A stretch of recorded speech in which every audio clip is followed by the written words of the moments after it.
Will you be marry me কথুরানী? বলল। কথার চোখের কোণে পানি চিকচিক করছে। এটা দুঃখের কান্না নয়, এটা সুখের কান্না। থেমে যাক না এই মুহূর্তটা। কথার জীবনে এটাই বুঝি শ্রেষ্ঠ মুহূর্ত। কিছু বলছো না যে? আমি আপনাকেই বিয়ে করব, রিংটা পরিয়ে দিন। হাতটা বাড়িয়ে দিয়ে বলল। ইভান খুশি মনে কথার রিং ফিঙ্গারে রিংটা পরিয়ে দিল। এনগেজমেন্টটা তাহলে হয়েই গেল, এখন শুধু বিয়ে করা বাকি। দেখতে দেখতে কেটে গেল অনেকটা দিন। ইভানের এইচএসসি পরীক্ষা শেষ হয়েছে। ইভানের পরীক্ষা বেশ ভালো হয়েছে, কারণ কথা আগেই বলে দিয়েছিল পরীক্ষার রেজাল্ট খারাপ হলে কথা ওর সাথে আর কথাই বলবে না। তাই ভয়ে ভয়ে হলেও বই পড়েছে ইভান। কথাও নবম থেকে দশম শ্রেণীতে উঠেছে। পড়ালেখার চাপ বেড়েছে। ইদানিং ইভানের সাথে কথার তেমন দেখাই হচ্ছে না।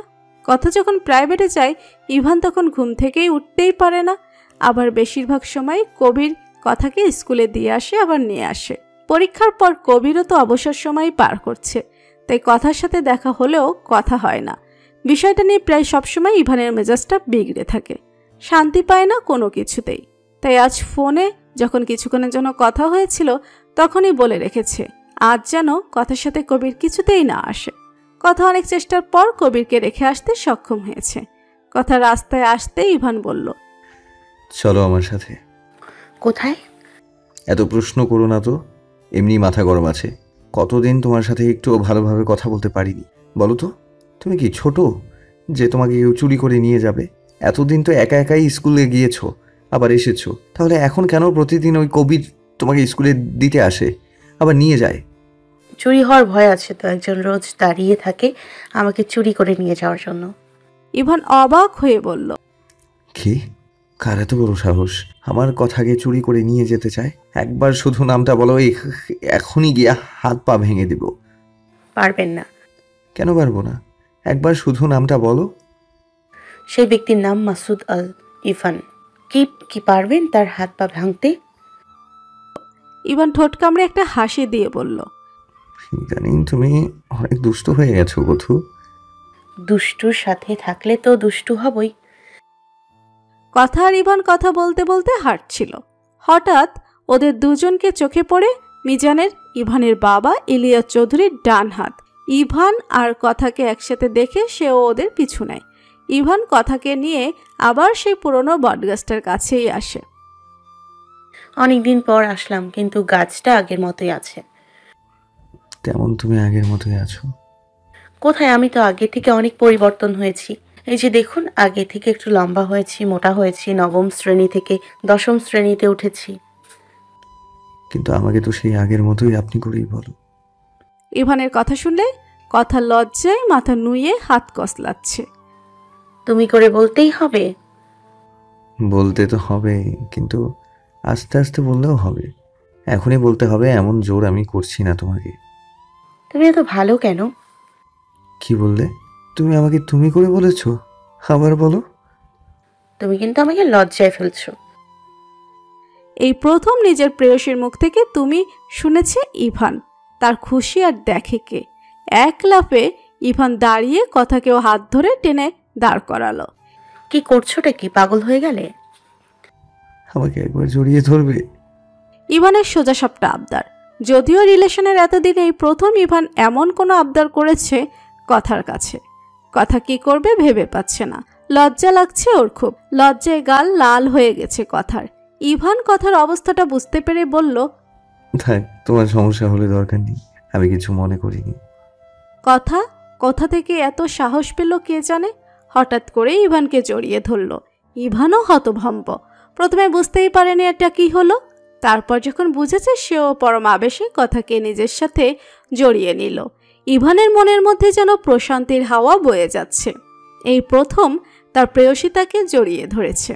এদিকে কথা আর ইভানকে এই অবস্থায় দেখে আর দেরি না করে পকেট থেকে মোবাইল বের করে টুকুস করে কয়েকটা ছবি তুলে নিল মিজান।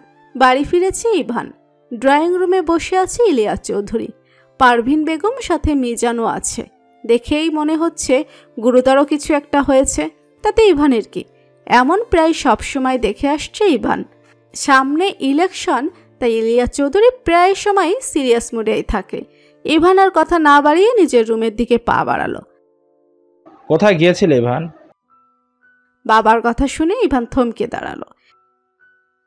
এই তো বাইরে গিয়েছিলাম। শুনলাম আজকাল নাকি প্রেম করছো। ইলিয়াস চৌধুরী এবার এই কথা শুনে ইভানের হার্ট অ্যাটাকের উপক্রম। ইভান এমনিতে যতটা দুষ্টই হোক না কেন, আর 5টা ছেলে মেয়েদের মতো সেও বাবাকে খুব ভয় পায়। বাবা এই বিষয়টা জানলো কিভাবে? গলা শুকিয়ে আসছে ইভানের। কি হলো, কথা বলছো না কেন?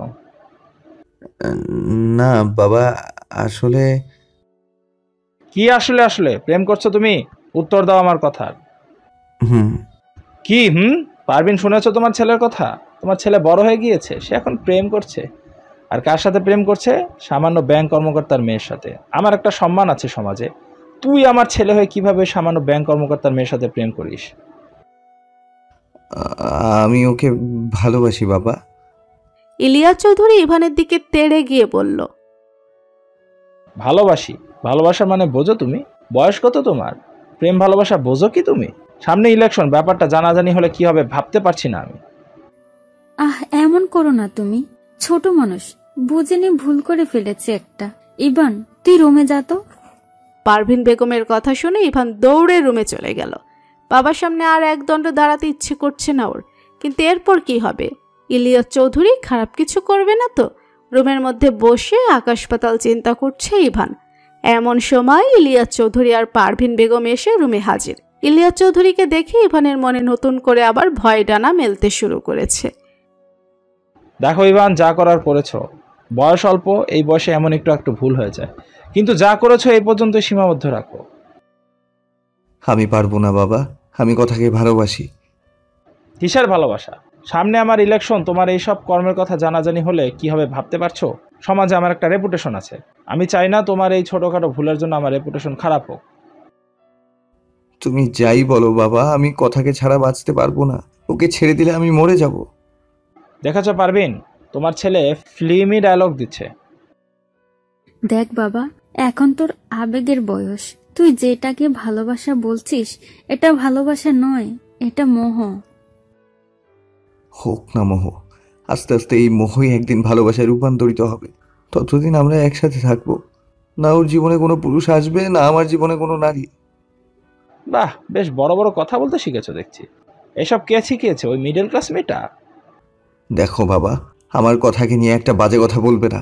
আমাকে নিয়ে যা বলার বলো, কথাকে নিয়ে কিছু বললে আমি কিন্তু সহ্য করব না।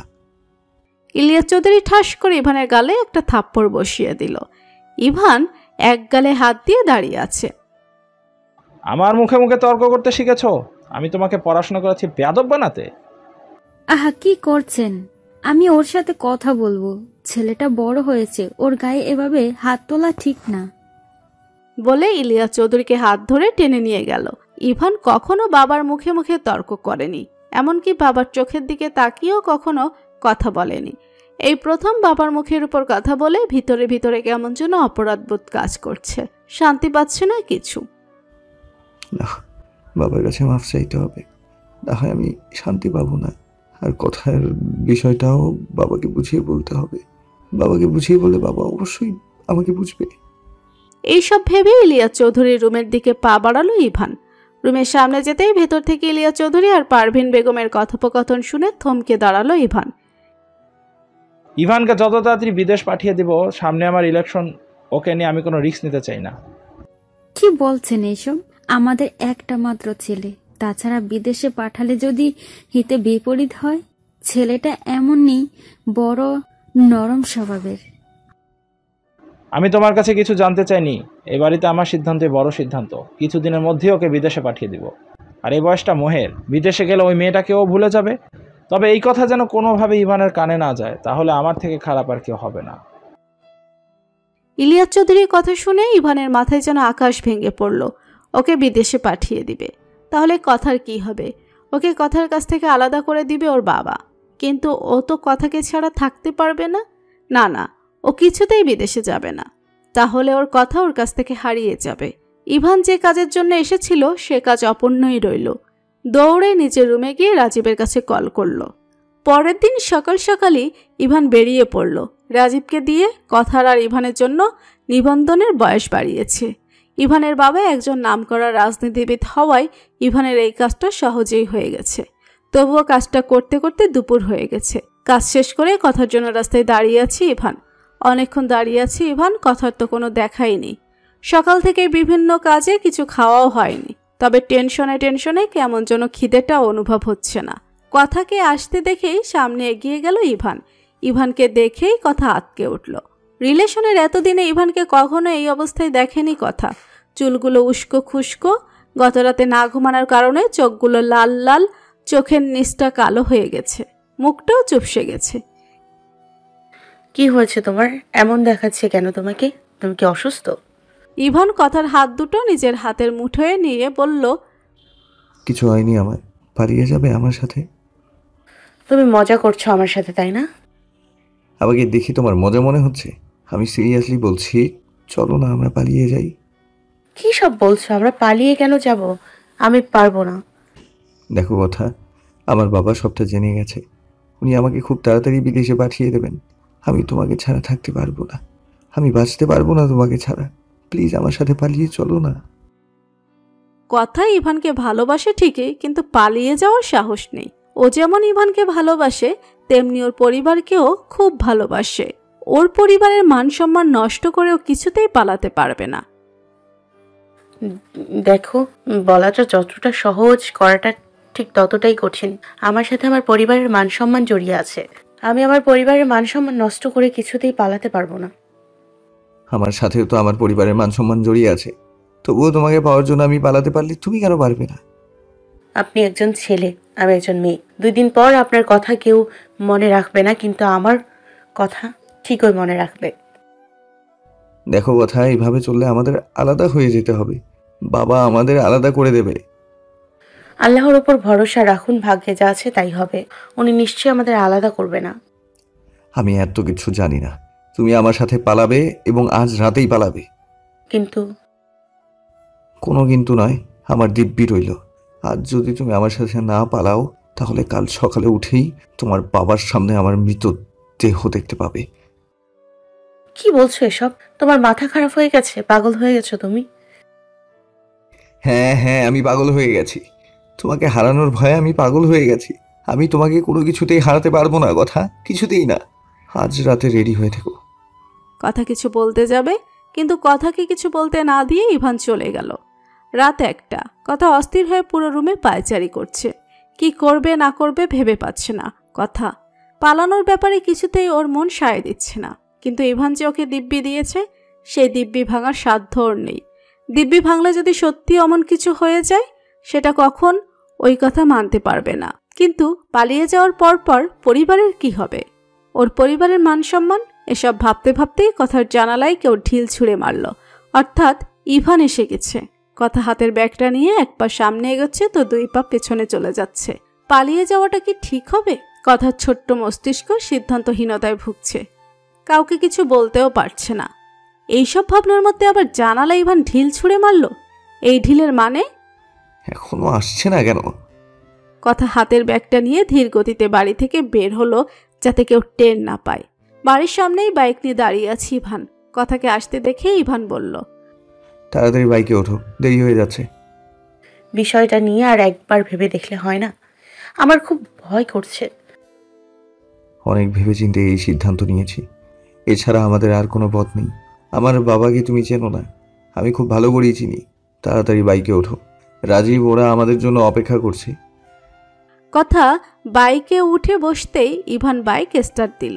কথাকে নিয়ে ইভান একটা কাজী অফিসের সামনে বাইক থামিয়ে হাত ধরে ভেতরে নিয়ে গেল। ভেতরে রাজীব আরও কয়েকজন বন্ধুরা একজন কাজীকে জোর করে আটকে রেখেছে। কাজী সাহেব, দ্রুত বিয়ে শুরু করুন। কাজীও ভয়ে আর কিছু জিজ্ঞাসা না করে দ্রুত বিয়ে পড়ানো শুরু করলো। না হয় এই ছেলেগুলো আবার কখন কে করে ফেলে। বলুন মা কবুল। কথা কোনো কথা বলছে না। ওর চোখের কোণে পানি ছলছল করছে। কথা তাড়াতাড়ি কবুল বলো, আমাদের আরো অনেক কাজ আছে। আমি পারবো না। আমি আমার বাবা মা ভাইকে ছাড়া বিয়ে করতে পারবো না। আমার বিয়ে নিয়ে ওনাদের অনেক স্বপ্ন।